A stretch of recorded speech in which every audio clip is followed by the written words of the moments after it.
Hello, it's Wednesday on the Breakfast Club, although I'm a little bit late today, so let's call it the Brunch Club for today.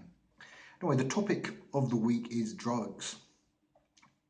And I wanted to pick up on, to begin with, something that got that funk said on Monday, because I'm afraid I kind of didn't get what was going on. In his opening video, GTF was saying, I'm not sure if it's something about it's human nature to want to alter your consciousness. I don't really know what that means. I mean, you have all this stuff from the 60s, and I never saw that much as anything other than people wanting to get out of their heads for a bit, just to alleviate, the humdrum of life or the pain of life, or just because it's fun to do. I don't understand what has to be put into this, make it sound like more than it is, altering your consciousness. But also, I don't really care if it's human nature or not. I don't think that figures into the discussion about whether we should make it legal to take drugs or not.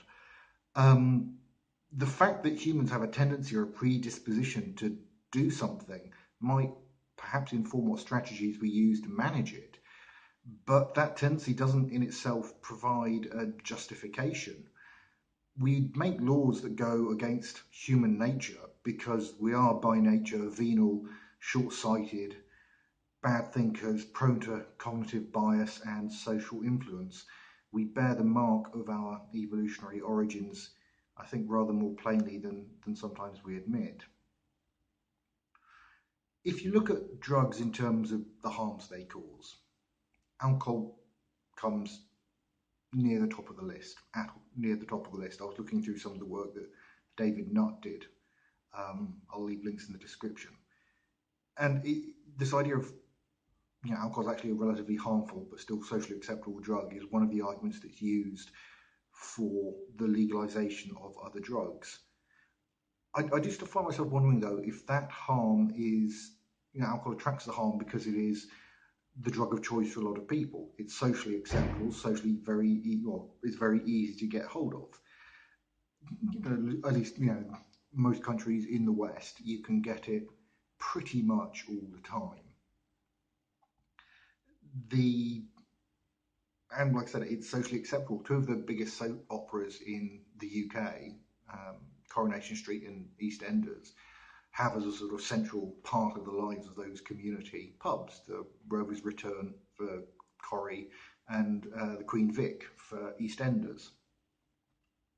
But alcohol is nevertheless catastrophic in many ways in its effects on society. I'm sure I don't need to recite the litany of things that it does. It sort of follows on a little bit from something JJ was saying yesterday. I wonder if actually legalizing some drugs wouldn't actually have that much of an effect in terms of the harms that are caused.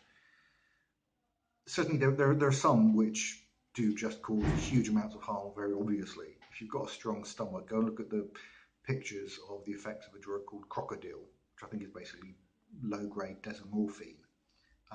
It's pretty unpleasant. Then there are others which are out there which are more and less harmful in terms of the effects that they have on people and on people around a drug user and so on. But it does seem, if we say it seems that alcoholism seems at the moment more dangerous than cannabis, say, or cannabis is no more dangerous than alcohol. That would be a better way to put it. It may just be, though, going back to GTF's point, that people do just want to get out of their heads for a bit, and they'll do it in whichever way is convenient. And so maybe alcohol it may worsen problems, but fundamentally doesn't create them. It's being used as an escape from those problems. And so those will, the fundamental problems will still be there, regardless of whether, people are using cannabis or alcohol. I do slightly worry about the sort of narrative that comes out, or the argument that comes out, legalise all drugs, which seems to me a very strange argument. I mean, are you going to legalise and make available easily fentanyl, which is on something like 50 times as strong as pure heroin? So not street-grade heroin, but pure heroin. It's used in breakthrough cancer pain relief. very easy to overdose, I should think, given its potency. Are you going to make all drugs available without prescription? People seem to go a bit too far. And I do wonder if we're going to move towards legalising, decriminalising drugs, whether we shouldn't adopt a more precautionary principle. Maybe start with the legalisation of cannabis and see what happens.